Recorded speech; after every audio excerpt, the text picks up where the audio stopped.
Welcome to A Conversation with Too Young to Wed. I am Beverly Francis Gibson, CEO of Together Women Rise. And joining me today is Joycelyn Wangui, Director of Programs in Kenya. Joycelyn, did I mess your name up? Just a little bit, but it can be brought back to Wangui. Wangui? Yes, it's Wangui Mwangi. Okay, I want to make sure that I honor your name properly. So thank you for correcting me. So I wanted to give you an opportunity today to share with our members some more information about your amazing program with Too Young to Wed. So at this time, I will let you share and then we will come back and have a conversation. All right. Yeah. So my name is Joycelyn Wangui Mwangi. I'm the Director of Programs Kenya, working for Too Young to Wed. Too Young to Wed was started in 2012 by Stephanie Sinclair, who is our founder in New York. Too Young to Wed works in various countries in the world, and we're in Middle East, we are in India, and we're also in Africa. So in Africa, we are in Kenya, and that's why I'm presenting today, just to show the work that we are doing as Too Young to Wed on the ground and touching lives. So as I said earlier, we are a non-profit organization working in Nepal, Afghanistan, Kenya, India, Nigeria, and we started our operations in 2012. So our vision is to make sure that girls have total full body autonomy to decide if and when and whom to marry. A world where girls can access healthcare and education at all levels, and where they are free to make informed decisions about their lives.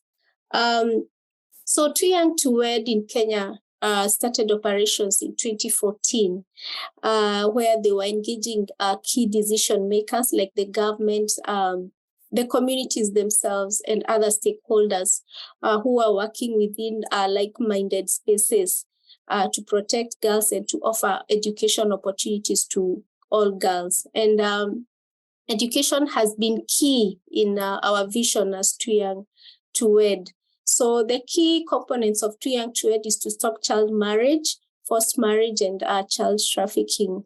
So in Kenya, we work in Samburu and West Pokot. These are two counties that have very high prevalence of child marriage, also FGM and what we call bidding, which I'll explain. So when we talk of high levels, we know that there is data that was previously released by KDHS in Kenya, which shows that within the country, the number of prevalence has reduced as a country to 15% from 21% of FGM. However, there are still communities, or rather pockets of communities, that still practice FGM at very high rates, and also child marriage. So we still do not have county-specific or age-specific data. We are waiting for it to be given by the government in a month or less time. So what are the violations that Too Young to Wed is dealing with in Samburu and West Pokot? So we have child marriage. And child marriage in Samburu is a tradition. It's more of a culture that started a long time ago. So we have girls as young as 9, and recently we've even seen girls as young as 6 years of age getting married to elder men, and even Morans who are warriors, or the youth within the Samburu county or the Samburu community. So girls who are married, they end up not getting education. They end up not having opportunities for their social life. They don't socialize in any way. They are also deprived of their rights. And that is many of their rights. Because once you're married, now that is a case of defilement. Those are cases of rape, and those are cases of lack of liberty to make your own decision to as a girl or as a woman. So we also have female genital mutilation. Female genital mutilation is where we have the vulva of the girl either partially or totally removed. In Kenya, as I said, the prevalence is still a bit high, but we are glad that it reduced in the last few years due to the campaigns that have been done by both the stakeholders, including Too Young to Wed and the government whom we are in partnership with. So in Samburu County, the prevalence is high. So it was at 86. Currently, we are waiting for the current data for that. And in Samburu, they practice type 2 of FGM, which is excision. Excision is almost total damage to the clitoris and the adjacent areas of the vulva. So that causes pain, loss of blood, and other effects that are present and those in future for that girl once she has attained 18 years of age and maybe probably getting married. But in this case, you see these girls getting married while they are still minors, getting children while they are still minors, and their bodies are not even ready to cater for children, carry children for 9 months. There's a lot of malnutrition, lack of sex education, and generally there's nothing that they are given to prepare them for these occurrences. Then there is bidding. And bidding is where a girl is booked by morans. Morans are the warriors or the youth within that community who have attained a certain age set that are seen to be deemed that they are now mature men and will go through a passage of all rights that they are now men enough. So these men talk to the parents of this girl. Most of these families that give their girls are either deprived or they have poverty or there's drought or they do not have any economic income. So they end up giving their girls as young as 6, because the last I checked, which was a month ago, there was at 6 years of age, girls are still being given out. And this is not to marry them, but to use them for sexual intercourse whenever they want to, or when they have come home from the fields.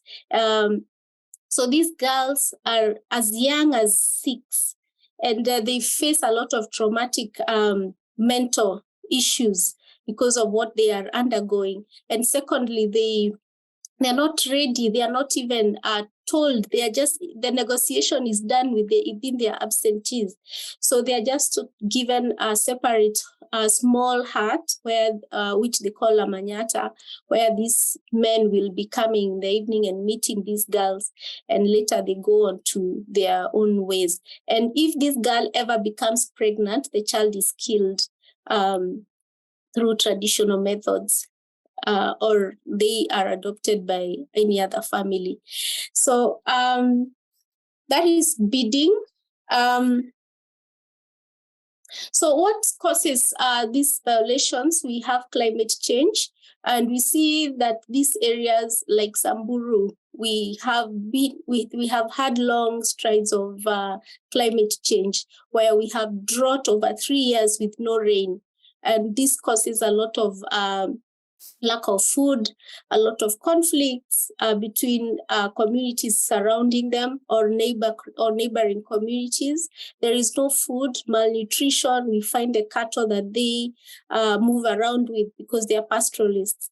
They die. As you move around, you meet cattle that is dead, or even wild animals, because those areas have wild animals like elephants on the roads, dead. Because there is no food or grass or even any other food that could assist. So apart from that, we have conflicts where we have cattle rustling. We have neighboring communities like the Pokots where they fight and kill each other. And this is why the Morans live in the mountains sometimes, or go to the mountains where they graze their cattle in the bushes, and that is where they meet. And because of drought, the other community tries to steal the cattle from them, and most of the times it doesn't come out very nice, because we lose a lot of lives. Sometimes even when we are going in to take any food or any assistance, even us, we have to be escorted, or sometimes we even face death sometimes, which we have seen in the past few months happening. We have high literacy where parents have never gone to school. They do not understand the concepts of development, or even the need just to communicate in the simple languages of English or Swahili, which is common here, or rather the national languages. So it is difficult. And secondly, even getting there is difficult because it is very far from development and very far. And actually what I would say, it is marginalized. Then we have marginalization, which I've just mentioned, and we have traditions, cultures, and norms, which allow girls to undergo these violations as a right. And once, if a girl does not undergo this, they are ridiculed, or they are shunned away from the community, or as outsiders, and they are not able to socialize in any way or get any help. Should there need to be help within the community, because of the distances that are there between those communities and development. So culture pushes for girls to be married, and it is allowed, so it's not seen as anything illegal or in any way harmful, because to them it is normal, it is natural, it is their way of living. Then there is poverty, because the area is dry, there is no development whatsoever. Their shopping center is a manyatta or two, and so on and so forth. So even there is malnutrition, there is no education at all, sexual education, no contraceptive usage, and so on and so forth. So deprivation of resources, you find that because of the distances, even getting just the normal tomato that you would buy from a local shop, there is gold. So we have to substitute some of these foods for them to get minerals into their bodies. And you find these girls are very thin. They are not able even to walk for long distances. While we were trying to assist in one way or another within our programs, girls were fainting. And before we even go ahead and recruit them into the schools, we have now to look for at least some water to give them, or some glucose, so that they can come out from that shock. Or yeah.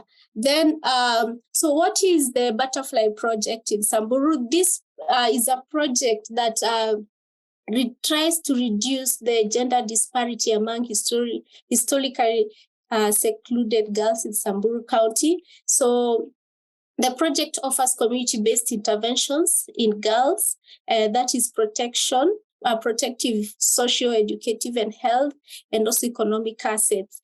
So the project started in July of 2022. So far, it is supporting 154 girls from the most vulnerable and desperate situations in the very far areas to reach of Samburu. So the Butterfly Project offers education scholarships, evening literacy, numeracy classes supported by solar power, and we have community dialogues, also and family agreements.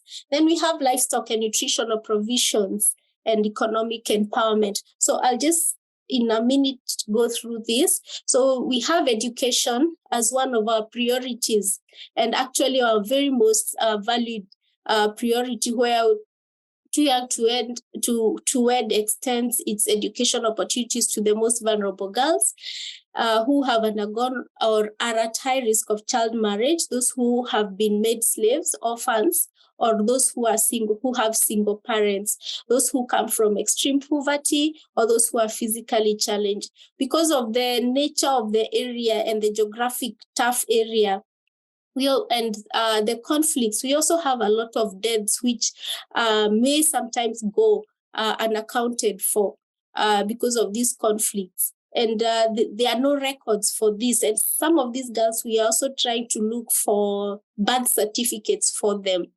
because they are not registered. So it's quite a lot of work around it. You can see the photos there of these girls. We are trying to put them in school. Some of them are shepherds. Some of them have been married off before. We are trying to see how they can come to school, and we give them uniforms. You can see one side they have no uniform, the other they have. We have included them in the local school, and also trying to make sure that they have all the incentives that they need, that is books, the lights they need to go to power in the house so that they are able to revise or do certain things in their house. So from a point of no return, you can see the girls have beads. Those beads are meaningful in the society. Some mean that this girl has been booked, like the red bead means that she has been booked for marriage. So in the other photo, you can see the beads are out and she has worn uniform. There are others who remove the beads from the legs because those beads are also very tight. It looks like something that has been pinned on the leg, and you can see as the child is growing, that area where the beads have been placed still remains stiff and does not grow, and there's blood deprivation in that area. Then you can see the number. This time we had 54 girls whom we put in school. That was last year, about August, November. And we have the safe spaces. So in order to keep the girls safe and to continue with surveillance, vulnerable girls are placed in safe spaces in Gilai village. So Too Young to Ed has created these safe spaces to create a safe zone for the girls. So they are offered weekly, and the girls meet the mentors so that they are able to report the threats. So they meet in one place. We have 4 spaces, 4 safe spaces. So each mentor has a number of girls that she has been given to make sure that she follows. If she does not turn up, or every time a register is read that there is a girl missing, then they know that there's a problem and this girl needs to be followed, whether by the mentor themselves first. And if it's difficult to find the girl, then we call the local administrators, and the team from Too Young to Ed comes in at that time to follow up. Then we have, in these spaces, we also give food, and we also make sure that these girls are also learning. And these are their first point of entry, where they give literacy and numeracy curriculum-based learning. From this, they are able to learn sexual education. They are able to learn about their bodies. They are able to learn how to survive, or survival skills. They are able to learn a local language that is used in trade and so on and so forth. So this will enable them to now be able to live normal lives and to be able to adopt to what the rest of the world is at. So they do this through games or music or instructions and so on and so forth. So you can see those photos down there. Then, so we also do negotiate for those girls who have already been married off. You can see this girl is about 7 years of age. The one on the right is about 7, the other one is about 10. These girls have already been married off, so we have to go in and look for the parents as Too Young to Ed, and also involve the local administrator or the chief, and even to some extent to have the children's department come in, and we're able to negotiate with the parents to bring back the child, and we give back the dowry to the person who had bought the child. These children go through a lot of trauma. Sometimes they hold to your clothes because they do not want you to leave, because once you leave, they know what they will undergo. So we are also bringing in the men and the brothers so that they take part in this process, because they are the ones who are the leaders of these areas. They are the people who make decisions appertaining to the village and the girls. They are the ones who are the fathers and the brothers. They are the ones who marry these girls. So we include them in the conversations and make sure that they understand why we are saying it is wrong to marry these girls at these tender ages.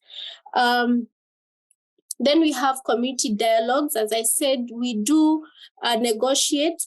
However, we also involve the community in the activities that we are doing so that they understand why we are even doing it in the first place and what are the repercussions of marrying girls or taking them under FGM or even bidding them. And what does the law say, the Kenyan law say, and also international law. The other day we had a man who was about 60 marrying an 11-year-old girl. And we are happy that we saw the government take action immediately, and the gentleman is not actually a gentleman. Yeah, that man, he's now in jail for life. And this is a week after that sentence was passed. So we are happy, and this will serve as a lesson to so many more. And we are also bringing these same issues to the field, but also trying to be friendly to this community so that they allow us to come in and save the girls who are in trouble. So we are very cautious with our steps. So even when we are talking to the Morans who carry guns and can be very intimidating sometimes, especially some of us being women trying to fight for these girls' rights.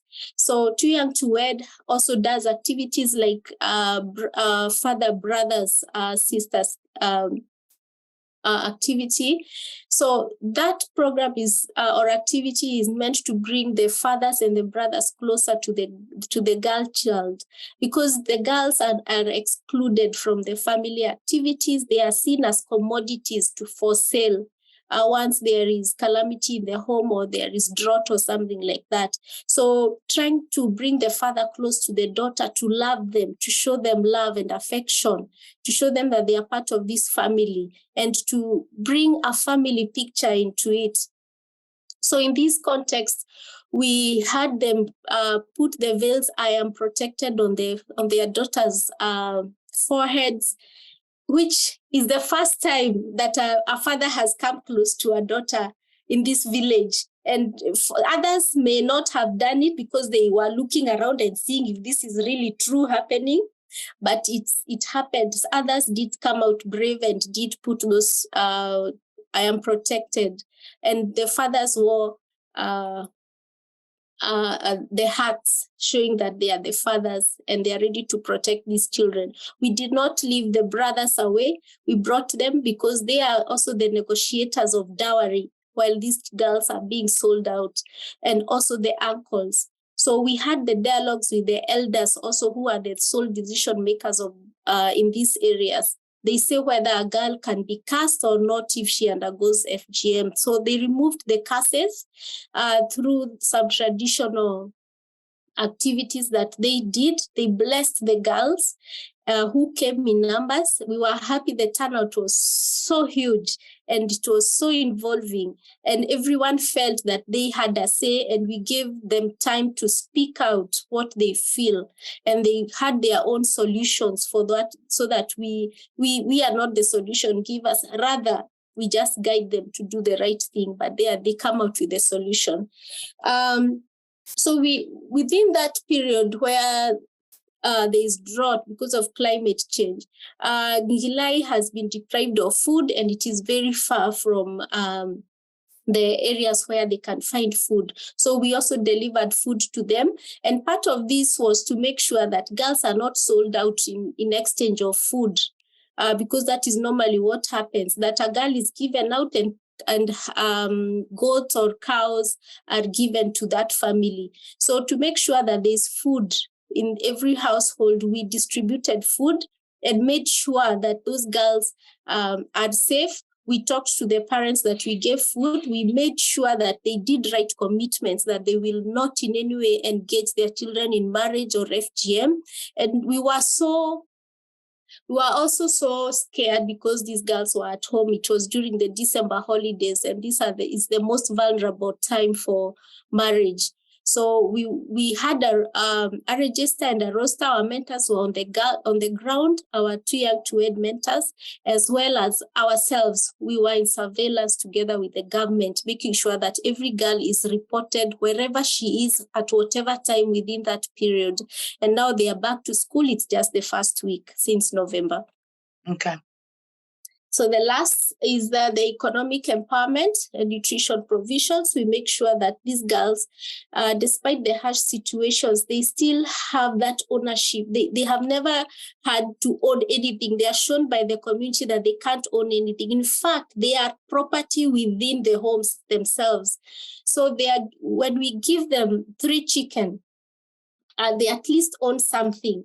And now they can feed from the eggs, which give them nutritional value, and as well as going as far as now they can even sell the chicken if it grows and or gives eggs or gives chicks in the future. And now she can be able to trade, which is what we are teaching them in the curriculum, that you can trade, you can sell something, and the money you get, you can buy pads, you can buy 1, 2, 3. Yes. So finally is engaging men. The Morans, as I said, they are the secondary affected people in issues to do with marriage, child marriage, and FGM and bidding. They are the receivers on the other end. Morans are the ones who marry these girls because they are at that age where they are now marrying. So if we engage them and make sure they understand the repercussions of marrying a girl early, at this age and time, then it will be beneficial to change the future, since they are the ones to have the next generation or give birth to the girls who are going to be our next generation. So just engaging them and making sure they understand even the health part of it. So we bring in even doctors who are from the ministry to talk to them as men. They are able to understand what goes around issues to do with girls during puberty and when they are now growing up and so on and so forth. So also including the elders as the very crucial part. The previous president we had did a declaration in Samburu County where he included all men from all the entire Samburu to come and sign a declaration to stop FGM, and which they did. And we are trying to still push to make sure that did not end there, but we want to see the results by engaging them further. So thank you so much. That was my presentation. Thank you. That was wonderful. I have so many questions, but I first just want to say thank you for the work that you're doing, because it sounds like it is rewarding as well as difficult. Because you are trying to address traditions and cultural norms that have been in place for a very long time. And so I can imagine that your staff have to be very committed and dedicated to this. How do you recruit the mentors in the program?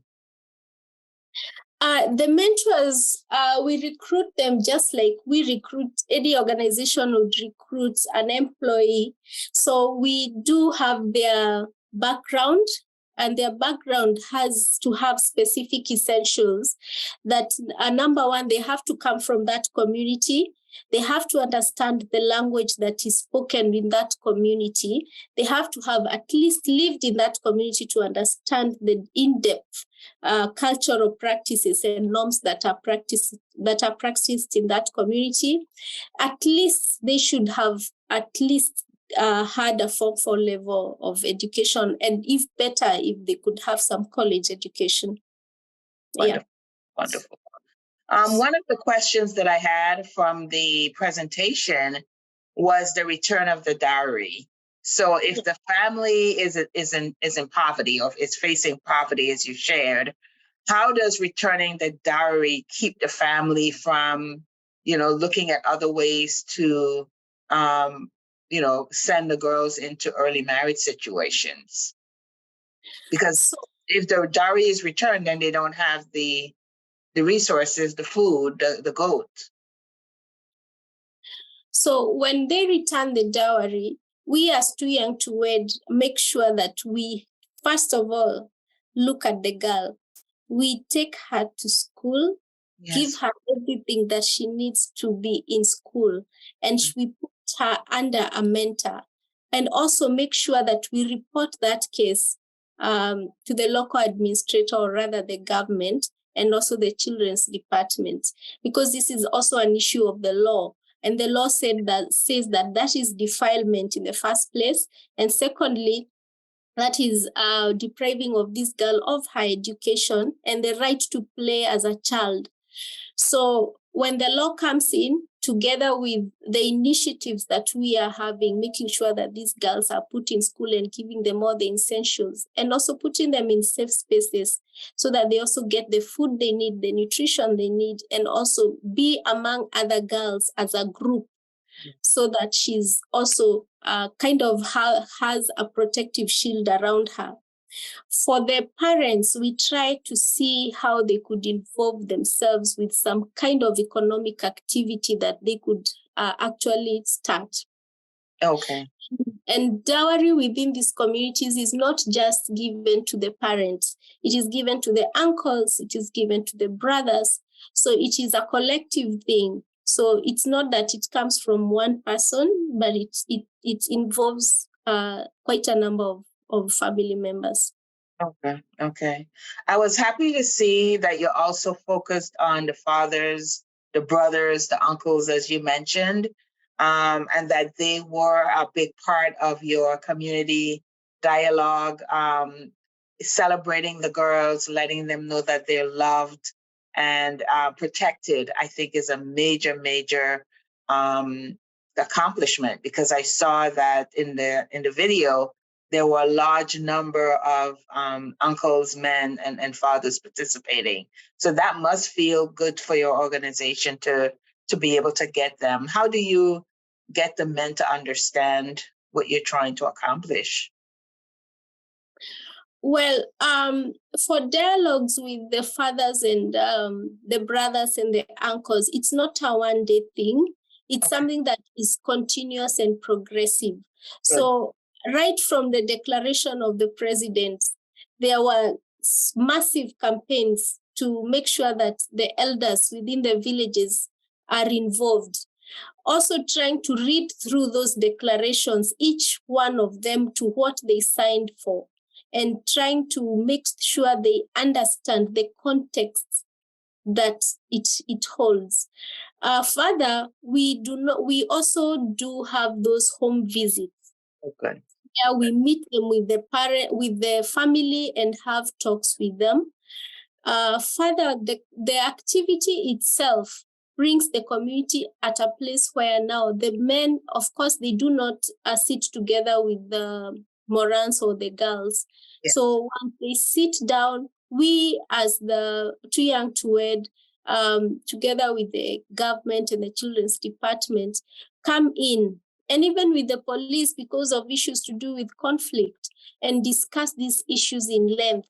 And we also tell them what the law says and how they need to they will face the law if they do not, if they continue doing these illegal activities.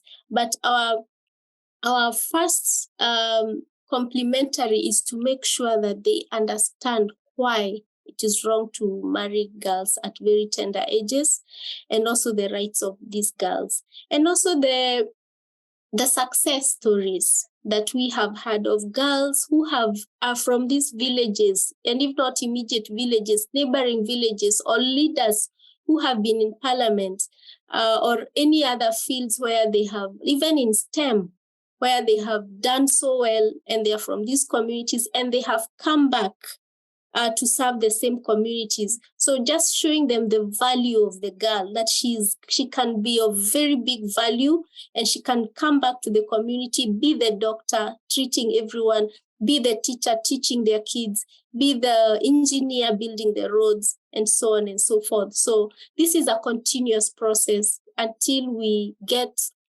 to a point where now we are handing over this to the community to take over and run with it. Yes, yeah. I definitely think that would be amazing, and it's happening. So that's wonderful when they could see the girls come back, return, and they are now contributing to their community and making a difference in those villages where they grew up. What are your future plans for Too Young to Wed? What are you hoping will happen in the rest of this year and beyond? Well, we are we are hoping that these communities will transform their thinking, their mindsets, their attitudes, and perceptions of how girls are valued within these communities. And even for the boy child who is always in the field and sometimes does not even attain that education. And if they are able to bring the schools closer, if they are able to take these young children even out to go out there and get some school and come back with a changed mind of what the world looks like out there, then they will be the pioneers of change in that community. So while we are looking for exit plans in the future, we need to put in consideration that we need to integrate the community in the planning and implementation of our programs. So that's the future, and that's where we are headed to. And now maybe even moving to other villages that have almost zero. Yes. Yes. Yes. That was one of the questions that I wrote down, was why did you select Samburu as one of the villages to start the program? Samburu, among other hotspot areas, is one of the areas that is also marginalized and very far, very far. Sometimes you travel for days. Personally, if I'm in Nairobi, I'll have to go for days. And literally, if you go there, you will know that you're in another world. So they need the help. Without the help, they will not survive. All those girls will get married. And when we are saying 10 years, now we are seeing 6 years, then it will keep going down and down, yes, up to maybe 3 years. And now we are talking of the rights of the children, the basic rights of the children that are being violated, despite them knowing it is the right thing. We know that these girls are going through traumatic episodes that need to be taken care of. And when the world is moving forward and looking into making sure girls are protected, and the laws, the international laws that we keep sitting in big conferences talking about, they need to be trickled down to the community where the need is met. Yes. Yeah. I was disturbed as a mother of girls myself, young girls. Well, now they're adults. It was just very sad that 6-year-old girls, are being recruited for beating. I also like the fact that you're working with the Moran, because again, if they are the men that are targeting the girls, it's wonderful to see that Too Young to Wed is also reaching out to them to help educate and inform them of what was happening with the girls. Can you share with us, as we're wrapping up, one success story that Too Young to Wed has had? We have had quite a number, and especially those marriages that we nullified. For me, it's like a new heaven for these girls. Yeah. And making sure that they mingle with other girls and become children at the age that they are. You've seen I think 2 photos, one of a girl being comforted after the negotiation, and after they are taken back to school, and she was crying and could not believe that she was liberated from being beaded. Wow. The other one is when another photo that I had placed in the presentation is one where we did a negotiation, and the brother came out so strongly and said, "No, I will give back this dowry." Yeah, so we have many success stories that we are putting into profile as time goes by. Hopefully, we'll publish them in future. Yes, definitely. So I just want to thank you, Joycelyn, for your time with me today, talking about the important work that you and the team at Too Young to Wed are doing in Samburu, and on behalf of so many girls and their families that need you. I just want to thank you on behalf of Together Women Rise for the important work. and hope that you will keep us abreast of your activities and let us know of the impact that you're having. And even when you decide to spread to other areas, please let us know of the work that you're doing there, because we know that it's one village at a time. It takes a lot of work and effort. But please also extend our thanks to your team, your mentors, the girls, and everyone who is involved with Too Young to Wed. It's important work. And our blessings are extended to you on behalf of Together Women Rise members, because we know this is hard work as well. And we have to acknowledge that.